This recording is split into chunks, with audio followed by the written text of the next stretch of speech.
दोस्तों, जैसे कि हम सभी ने देखा, अभी रिसेंट ही हमारे world wide handsome guy gene weavers पे लाइव आए थे अपने कॉन्सर्ट को खत्म करने के बाद। और सबसे प्यारी बात ये थी कि कॉन्सर्ट के बाद हमारे जीनू पूरे थके हुए थे, पर फिर भी वो आर्मीज को ग्रीट करने आए थे। तो चलिए जानते हैं कि इस लाइव में हमारे जीन ने क्या कुछ कहा है। तो दोस्तों, लाइव शुरू होती है और हमारे जिन दिखते हैं। वो डिनर करने वाले थे और उनके डिनर में सी फूड था। तो फिर हमारे जीनू कहते हैं कि मैं हेलो कहना चाहता था सबको, पर कोई है क्यों नहीं। तो फिर वो अपने फोन में चेक करते हैं कि लाइव अभी शुरू हुई या नहीं। तो लाइव शुरू हो चुकी थी। तो फिर जिन सभी को हेलो कहते हैं और वो इतने ज्यादा थक चुके थे, उनकी बॉडी में इतनी ज्यादा पेन हो रही थी कि बेचारे हिल भी नहीं पा रहे थे। वो पूरे एग्जॉस्ट हो चुके थे कॉन्सर्ट के बाद, पर फिर भी वो लाइव आए थे।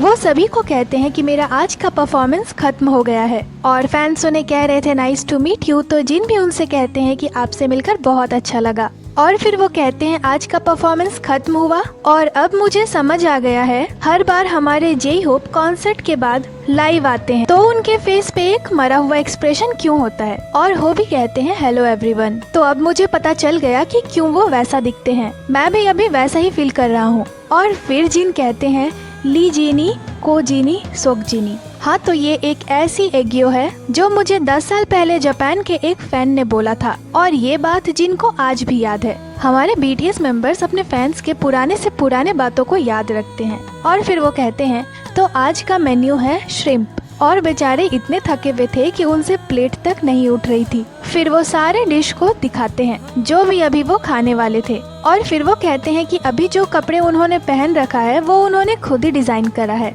तो वो कहते हैं क्या ये प्यारे नहीं है, और मैं नीचे ही बैठा हूँ, मेरे पास कोई स्टूल नहीं है अभी और मुझे भूख नहीं है, पर जैसा कि आप सब यहाँ हैं तो मैं अच्छे से खाऊंगा और इसे एंजॉय करूंगा। इसके साथ ही जिन बताते हैं कि मैंने अभी कॉन्सर्ट करा और ये बहुत मजेदार था, ये बहुत एक्साइटिंग था, और इस बात को मैंने आज के कॉन्सर्ट में बोला भी था। पर पास्ट में जब मैं मेंबर्स के साथ ग्रुप कॉन्सर्ट करता था और हमारे सॉन्ग्स में हमें खूब तालियां मिलती थी, तो मुझे सच में टेंशन हो रहा था। इस कॉन्सर्ट में तो बहुत सारे उछल कूद वाले सॉन्ग होंगे और हर कोई तालियां बजाएगा और मुझे चीयर करेगा। इसीलिए जापान में कॉन्सर्ट की प्लानिंग करते वक्त मुझे इस बात की बहुत टेंशन हो रही थी कि फैंस को कैसे उत्साहित किया जाए और उनका मूड कैसे बनाया जाए। पर ये सच में बहुत बुरी टेंशन थी। सबसे पहले जब कॉन्सर्ट से पहले हमने साउंड चेक करा तो वहाँ मौजूद आर्मी जितने भी लोग वहाँ थे सभी बहुत ज्यादा एंजॉय कर रहे थे और हर आर्मी अपने हाथों में आर्मी बॉम्ब पकड़ी हुई थी। और जैसा कि हमारा कॉन्सर्ट साउथ कोरिया में एक खुले जगह पे हुआ था, लेकिन यहाँ कॉन्सर्ट एक अंधेरे जगह पे हो रहा था। इसी वजह से हमने साउंड चेक करा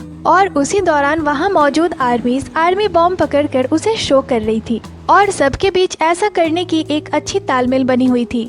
एक ही समय पे 100 से भी ज्यादा आर्मी बॉम्ब घूम रहे थे। तो मैंने स्टेज डायरेक्टर से कहा, डायरेक्टर आज तो आप मेरे सोच से भी अच्छा काम कर रहे हैं, तो अब मुझे टेंशन लेने की कोई भी जरूरत नहीं है। तो पहले तो मैं उनके मूड को लेकर थोड़ा टेंशन में था, पर इसके बाद मैंने कहा चलिए हमेशा से थोड़ा और ज्यादा कूद कूद कर माहौल बनाने की कोशिश करते हैं। और जानते हैं अजीब बात यह है कि जापान में कोई भी पिक्चर्स लेने के लिए अपने फोन को नहीं पकड़ता, तो इसीलिए एक आर्टिस्ट के तौर पे मैं चाहता हूँ कि हर कोई ऐसा ही करे। ये सच में बहुत अच्छा था, क्योंकि कुछ लोग ऐसे भी हैं जो बाकियों की तरह कोऑर्डिनेशन नहीं करते, क्योंकि वो वीडियोस बनाने और पिक्चर्स लेने में बिजी रहते हैं। लेकिन आज के कॉन्सर्ट में ज्यादातर के पास अपने फोन ही नहीं थे और मुझे लगता है कि आज वहाँ लगभग 20,000 लोग थे और उनमें से सभी 20,000 लोग ऐसे थे जो अपने हाथों को उठा उठाकर कॉन्सर्ट को एंजॉय कर रहे थे बिना अपने फोन से पिक्चर्स और वीडियोस बनाए। और तभी वो देखते हैं कि उनके कपड़े पे टैग लगी हुई है, तो जिन उसे हटाते हैं। फिर जिन कहते हैं कॉन्सर्ट में आज हर कोई कूद रहा था और बस कूद रहा था। तो ये सच में मजेदार और बहुत ज्यादा खुशनुमा था। बेशक ये कल्चर डिफरेंस हो सकता है, लेकिन एक आर्टिस्ट के तौर पे वहाँ ये अच्छा था कि अपने फोन से फिल्म करने वाले लोग कम थे। हाँ, लेकिन फिल्म करना भी बुरा नहीं है। एंड में जब मैं अपने घर जाता हूँ तो मैं स्टेज पे किए हुए अपने परफॉर्मेंस को देखता हूँ और तब वही वीडियोस मदद करती है। तो मुझे लगता है कि वीडियोस बनाना भी बुरा नहीं है।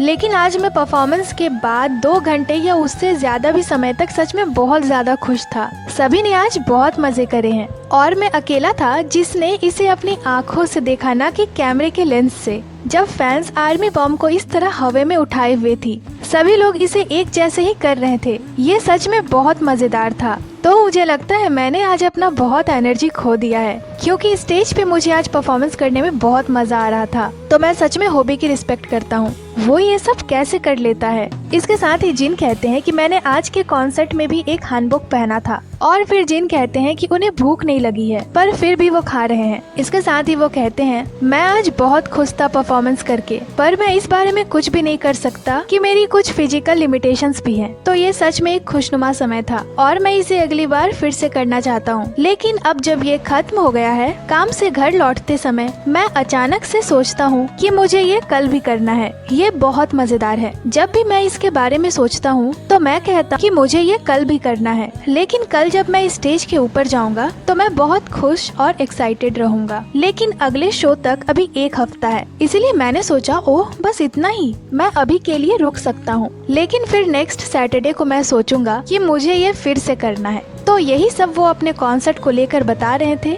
इसके साथ ही वो कहते हैं कि अभी मेरे घुटने मुड़े हुए हैं और बहुत ज्यादा दर्द भी कर रहे हैं, लेकिन जो भी हो एक बात तो पक्की है कि ये बहुत मजेदार है। तो मुझे अपने फिजिकल स्ट्रेंथ का ख्याल रखना है। मैं सोच रहा हूँ कि मैं आज के बाद वर्कआउट करूँगा। मैं सोच रहा था कि आकर अपने सोफे पे बैठा तो मैंने नेचुरली सोचा कि मुझे उस दिन वर्कआउट करना चाहिए जब मेरा कोई कॉन्सर्ट न हो। इसके साथ ही जिन कहते हैं कि हमारे जापानीज फैन सच में कोरियन लैंग्वेज को बहुत अच्छे से जानते हैं। जब भी मैं कुछ कहता तो वे लोग समझ जाते थे, और हाँ, जब भी मैं ऐसे सिंपल से कोरियन शब्दों को बोलता हूँ तो बहुत से लोग इसे समझ जाते हैं। जब भी मैं ऐसे अब्रॉड में फैंस से मिलता हूँ, या बहुत से लोगों ने कहा कि उन्होंने BTS के कारण कोरियन लैंग्वेज सीखी है, तो ये बात उन्हें सही लगी।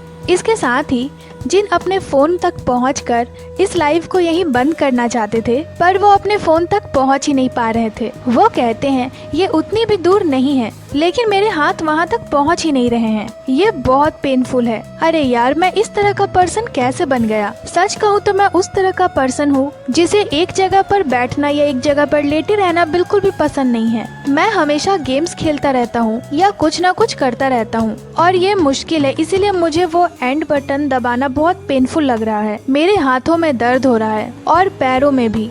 मुझे लगता है कि मैं कड़ी मेहनत कर रहा हूँ, क्योंकि मैं हमेशा घूमने और कुछ न कुछ करने में कैपेबल रहता हूँ, और मुझे और ज्यादा मेहनत करनी चाहिए। इसके साथ ही वो कहते हैं कि मैं और कड़ी मेहनत करूँगा, और मैं अपने आर्मीज के लिए और क्या कर सकता हूँ जो मुझे इतना ज्यादा प्यार करती है। और अगर आर्मीज मुस्कुरा रही है और खुश है तो मैं बस इससे संतुष्ट हूँ। हमारी आर्मीज को खुश करने के लिए मैं और भी ज्यादा मेहनत करूँगा, और ज्यादा जंप करूँगा, और जोर जोर से गाऊंगा। और फिर हमारे थके हुए जीनू कहते हैं आह, क्या मैं अपनी फोन तक नहीं ला सकता। वो बैठे बैठे बहुत कोशिश कर रहे थे कि वो अपने फोन तक पहुंच जाएं, पर नहीं पहुंच पा रहे थे। फिर वो कहते हैं ओके, रन ईट जिन फ्यूचर में कंटिन्यू रहेगा। और फिर वो कहते हैं ईट जिन। फिर वो कहते हैं अगली बार मैं और मेहनत करूंगा और ज्यादा अच्छे से खाऊंगा और खाने में अपना बेस्ट दूंगा। ओके।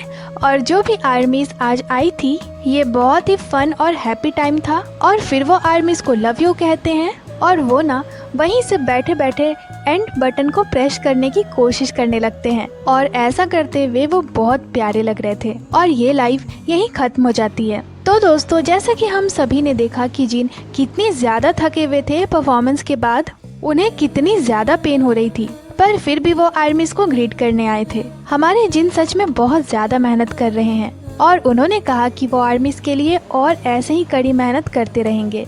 बाकी ये एक्सप्लेनेशन आपको कैसी लगी हमें कमेंट कर ज़रूर बताइएगा, और जल्द ही आपसे मिलते हैं एक नए एक्सप्लेनेशन के साथ।